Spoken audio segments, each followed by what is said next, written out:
सिर्फ उन लोगों का विकास जो उन्हें वोट देते।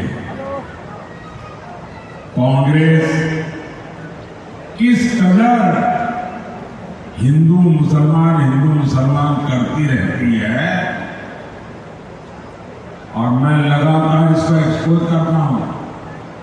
और जब मैं इनकी ये सारी बेईमानी बाहर लाता हूं तो इनको जो इकोसिस्टम है वो चिल्लाने लगता है, बोले मोदी हिंदू मुसलमान लाए। अरे मोदी तो ये जो हिंदू मुसलमान के नाम पर देश को तोड़ने वाले लोग हैं ना, उनका कच्चा चिट्ठा खोल रहा है।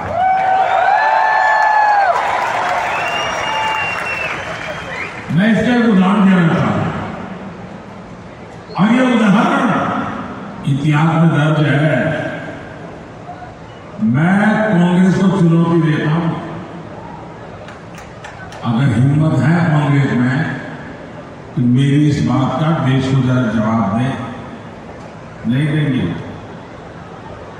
इनकी तो हालत ऐसी है। मुझे बताइए, आपके घर में आपको कभी आपके माता पिता, अगर आपने दादा उन सबको देखा हो तो उनको याद करने के लिए क्या आपको एल्बम खोलना पड़ता है क्या? अपने माता पिता को याद करो, एल्बम खोलो तब याद आते हैं क्या? इनकी तो हालत ये है कि अपने माता पिता को वो याद करने के लिए एल्बम खोल के देखना पड़ा चाहता। ये है, ये जिनकी स्थिति है। भाइयों बहनों, कांग्रेस अपनी सरकार के समय खुलेआम कहती थी कि देश के संसाधनों पर पहला अधिकार मुसलमानों का है। और ये डॉक्टर मनमोहन सिंह जी ने कहा, उस मीटिंग में मैं मौजूद था और मैंने इसका विरोध किया। अब मुझे बताइए, ये कहते थे नहीं कहते थे? कहते थे नहीं कहते थे? अब कांग्रेस वाले कितनी चू करते थे, सब अवेलेबल है। हालत ये थी कि कांग्रेस और उसके साथी दलों ने क्या किया, जो डेवलपमेंट का बजट होता है उस बजट में भी दरार करने लगे, उसमें भी बंटवारा करने लगे। और उन्होंने कहा अब बजट होगा हिंदू बजट, मुस्लिम बजट। ये उन्होंने सोचा था। क्या ये मेरा देश ऐसे चलेगा क्या? और कांग्रेस चाहती थी कि 15% बजट मुसलमानों के लिए अलग से आवंटित हो जाए। भाइयों बहनों, आप सबसे मैं पूछना चाहता हूं, अब उनको धर्म के नाम पर देश बनाना था, बना दिया। कांग्रेस की मजबूरी थी, दे दिया। अब आप कहोगे कि हिंदू बजट, मुस्लिम बजट, क्या ये देश का भला करेगा क्या? नहीं करेगा। जरा हाथ ऊपर करके पूरी ताकत से बताओ कि मेरी बात नहीं करेगा।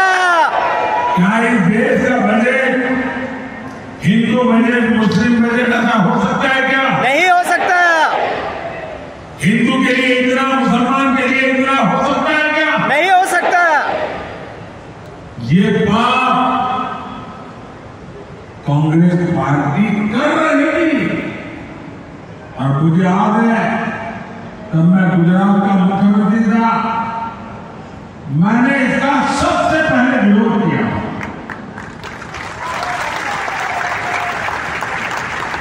कांग्रेस और इंडियन अलायंस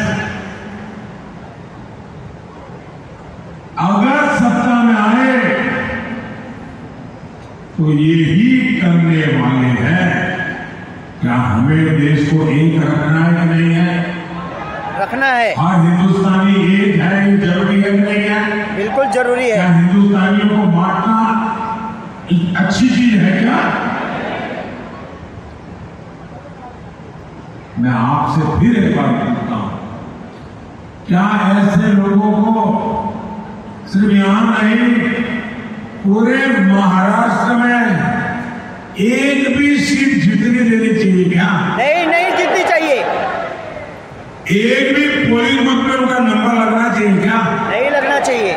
और मैं महाराष्ट्र के लोगों को बधाई देता हूं, पहले 4 चरण में उन्होंने ये इंडी आघाड़ी को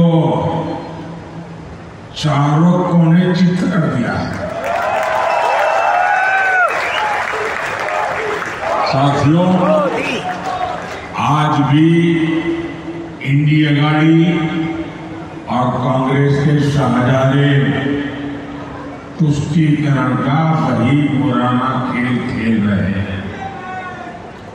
इन लोगों की नजर SC, ST, OBC के आरक्षण पर है और उन्होंने प्रयोग शुरू कर दिया है।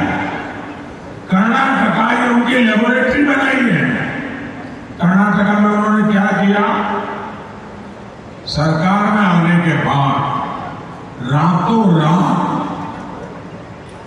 कर्नाटका में जितने मुसलमान थे, रातों रात एक हुक्म निकाला कि सारे मुसलमान OBC है। रातों रात सब मुसलमान को OBC बना दिया और OBC का आरक्षण का जो कोटा था उसकी बहुत बड़ी लूट उन्होंने उनको दे दी, टुकड़े कर दिए। और आरक्षण की यही लूट कांग्रेस पार्टी पूरे देश में करना चाहती है। आप मुझे बताइए, ये SC, ST, OBC का आरक्षण के टुकड़े करके वो किसको देंगे? किसको देंगे? वही खेल करेंगे कि मुसलमान वोट देता है, मुसलमान को दो। जिनसे वोट जिहाद करवाने की बात कर रहे हैं। 15 मई 2024 कल्याण में नरेंद्र मोदी जी पधारे थे चुनाव प्रचार के लिए। कपिल मोरेश्वर पाटिल कल्याण भिवंडी शाहपुर मुरबाड क्षेत्र से खड़े हुए हैं और कल्याण डोंबिवली के अंतर्गत जितने भी गांव हैं वहां से लोकप्रिय उम्मीदवार डॉक्टर श्रीकांत शिंदे जी खड़े हुए हैं। तीसरी बार इनका भी है, कपिल पाटिल जी का भी तीसरी बार है और नरेंद्र मोदी जी का भी तीसरी बार हैट्रिक है। क्या लग रहा है दोस्तों आप लोगों को? 400 पार है। ये सुबह के टाइम पे जब हम आए थे तभी का सीन है।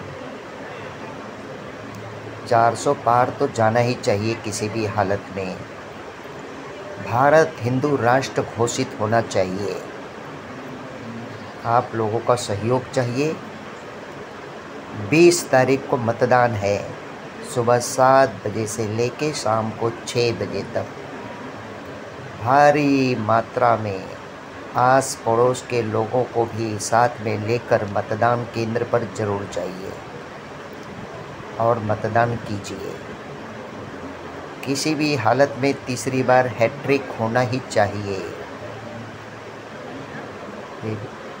जन संदेश एक प्रकार से दे रहे हैं हम। जय हिंद, जय महा